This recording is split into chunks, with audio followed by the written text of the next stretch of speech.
just for the sake of discussion, the market made you $100. You put in 1,000.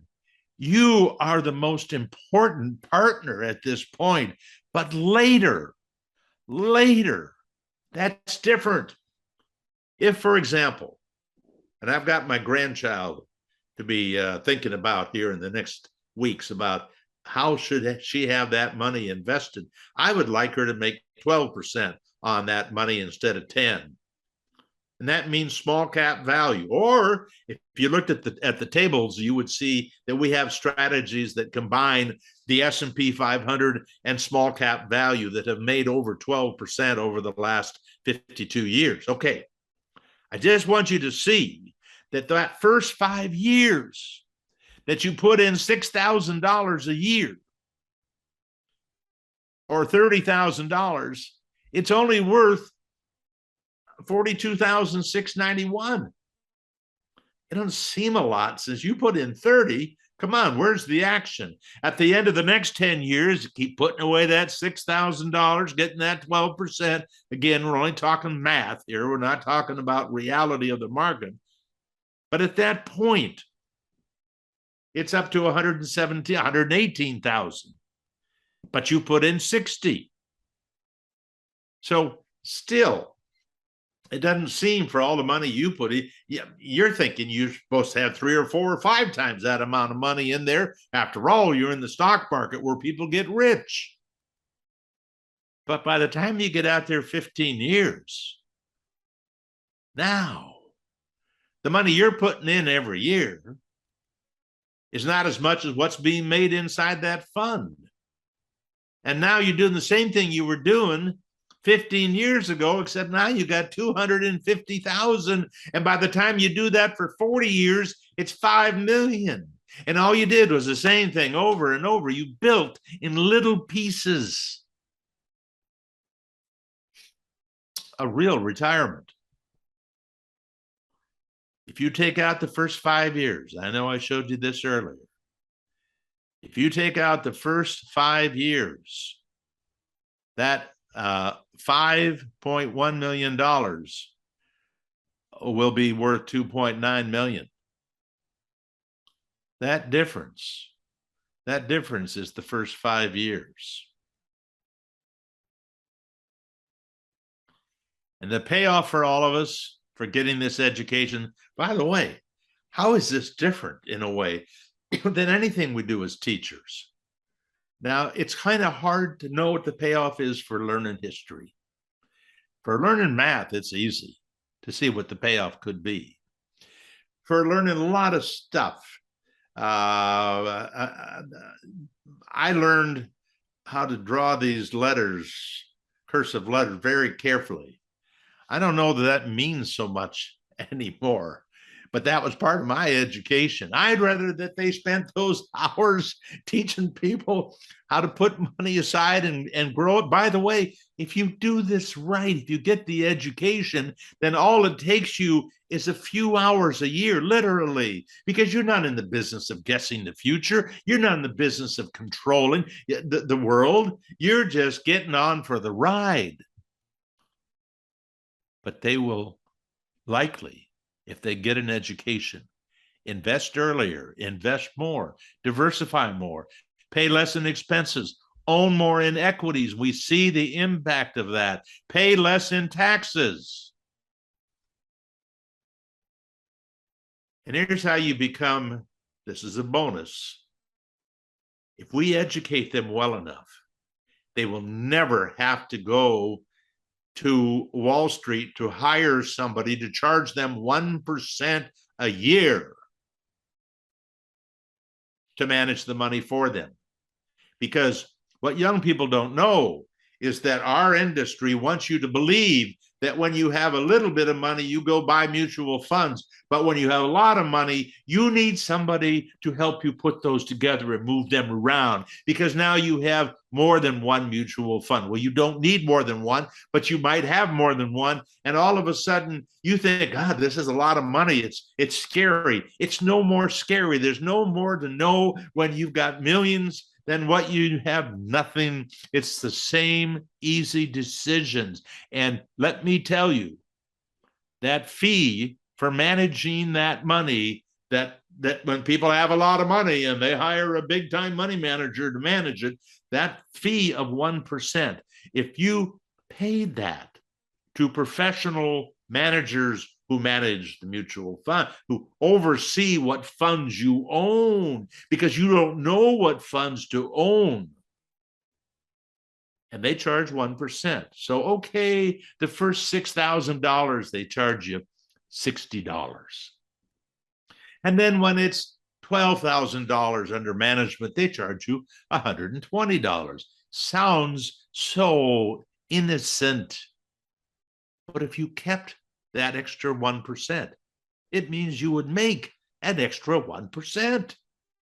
And if you make an extra 1%, that means that you would make an extra, if you assume a 10% return instead of 9 over 40 years, you would have an extra almost $1 million at retirement. At retirement. But then it starts paying you, let's say, $40,000 or $50,000 a year. And it continues to grow. And you do that for 30 years.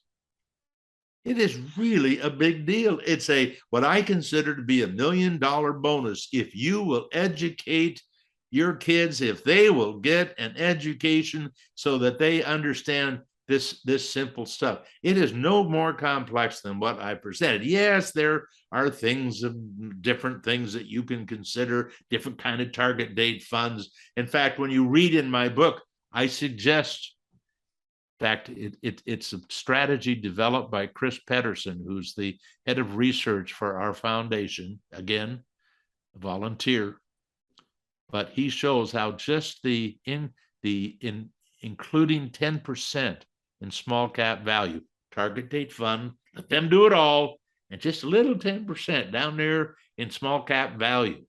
Oh, you want to go 20? Fine. Want to go 30? Beautiful. Don't have to go past 30. Don't even have to go past 10. But it's going to add, probably the first 10 is going to add 0.5%.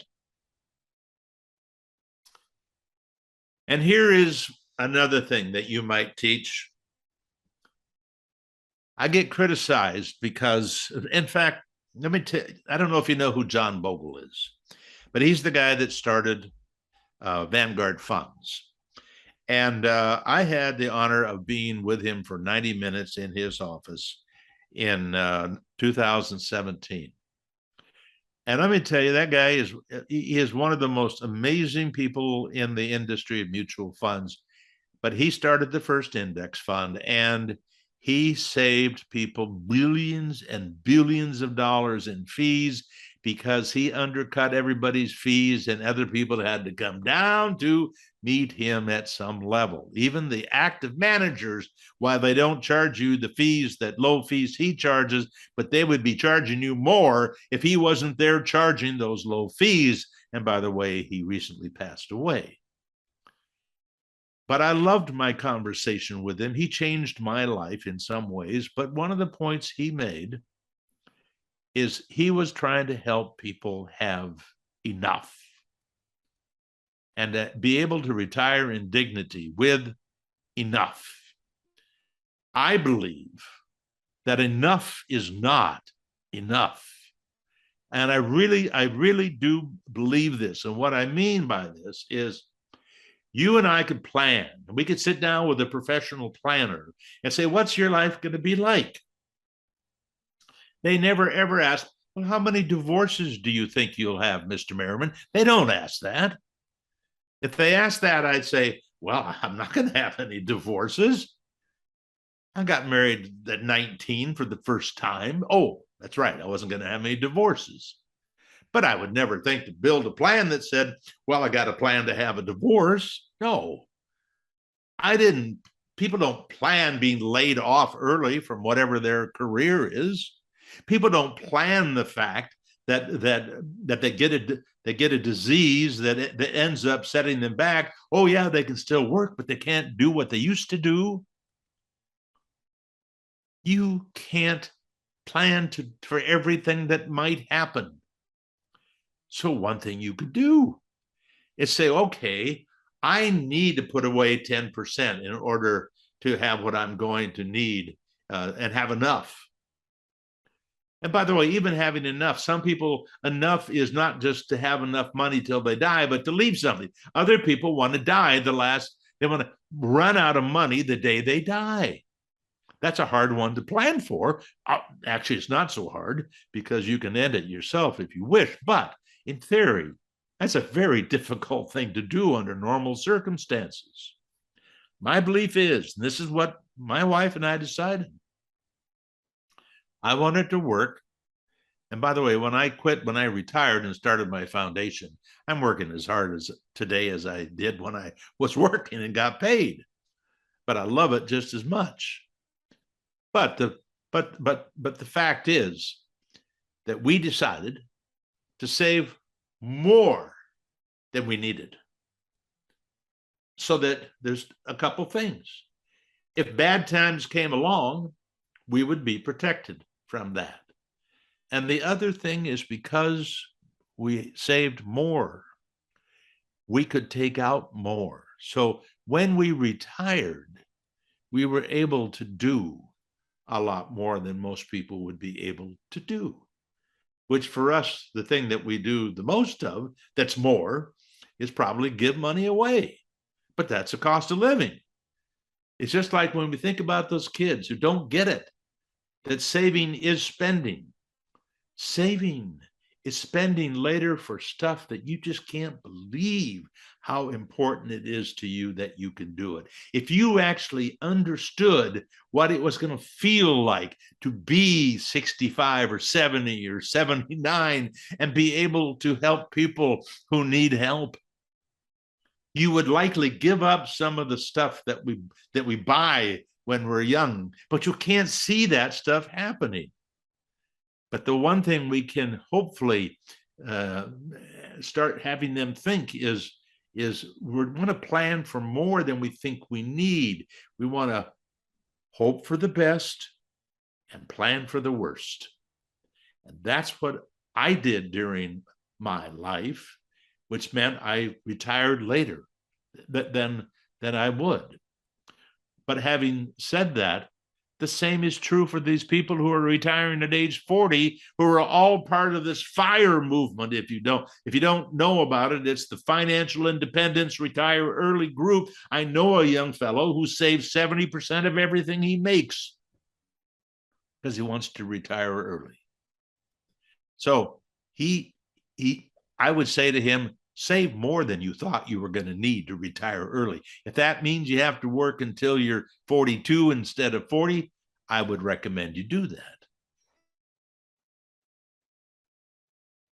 I'm here to help in any way I can. I cannot be a personal investor. That's one thing I can't do, but I want to help all investors, but I can tell you, some investors just want somebody to tell them what to do. So you could come to our site and you could look at our recommendations of mutual funds or ETFs, and you could just say, okay, Paul sounded like he knew what he was talking about, and I'm going to invest in those particular mutual funds or ETFs.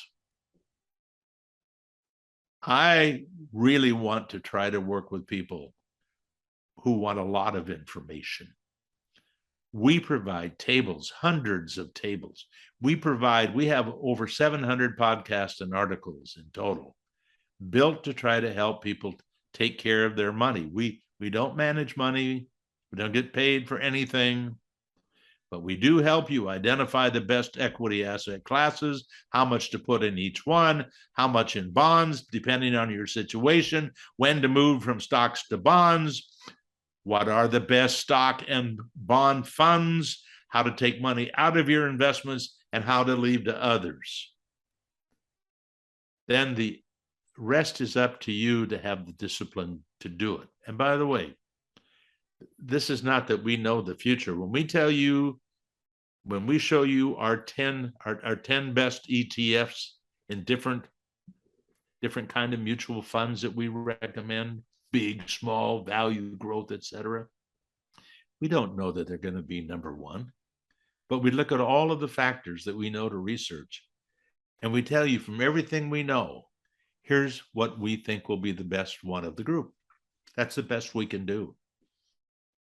It's Paul Merriman with Sound Investing. Sound Investing, soundinvesting.com, and paulmerriman.com are produced and exclusively owned by Paul Merriman, who is solely responsible for their content.